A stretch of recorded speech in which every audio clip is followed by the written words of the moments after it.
You know, it's a sample. It's not by no means scientific, but it does show people split.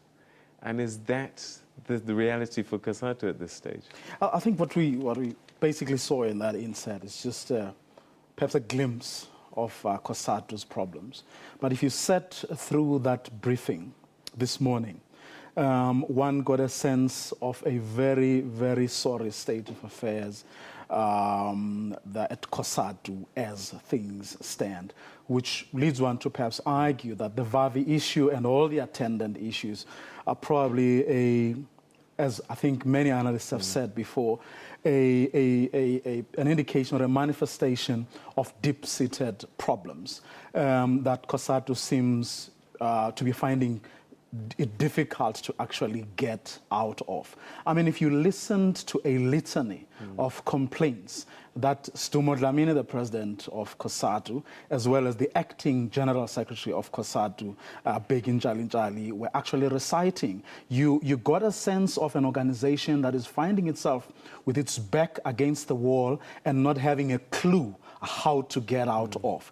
I mean, if you talk about the e-tolls, for example, e-tolls were not on the agenda of the COSATU's CEC meeting that took place over 3 days. And then there goes government springing a surprise, they're caught unawares, and they have to react, almost a knee-jerk reaction. How did COSATU not even put the issue on the agenda? If you look at the whole employment tax incentive bill, they say that after 3 solid years, this is to Dlamini's language, you know, they haven't made any inroads, and now they are angry with the government.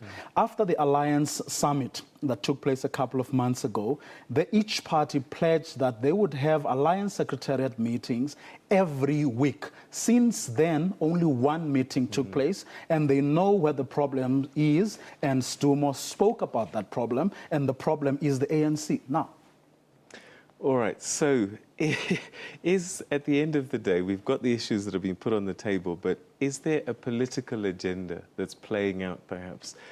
Well, I think it's fair to speak of political agendas, you know. It suits the ANC and the government, given what it's putting on the agenda by way of, you know, the differently titled wage subsidy issue, the issue of e-tolls. It suits them to have a COSATU that has lost focus, because then they can basically ram through these things without much opposition. But also, if you take the e-tolls issue, and as we were discussing here yesterday, it requires a lot of organization, a very solid organization. You don't have that at COSATU at the moment.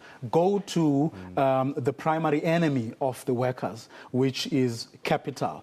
I mean, on issues that are going to require a solid, really solid and united COSATU, you're not going to get that now, because it's a very distracted. So either way, the loser in all of this is actually COSATU itself. And perhaps this is the time for leadership in COSATU to say, you know what, everything that we've tried to do, and no matter how noble the reasons we advanced, for example, assisting the ANC and doing all these things that we need, perhaps we need to go back to the basics, and that is winning shop floor victories for workers. That's a good starting point, and everything else you'll have to take it from there. But right now, it's time to reorganize everything and for a rethink of virtually everything that they have been doing and continue to do. So Vavi might be the straw that broke the camel's back in the end, but clearly there have been many issues brewing for a long period of time. Certainly, for a very long time. In fact, you could even argue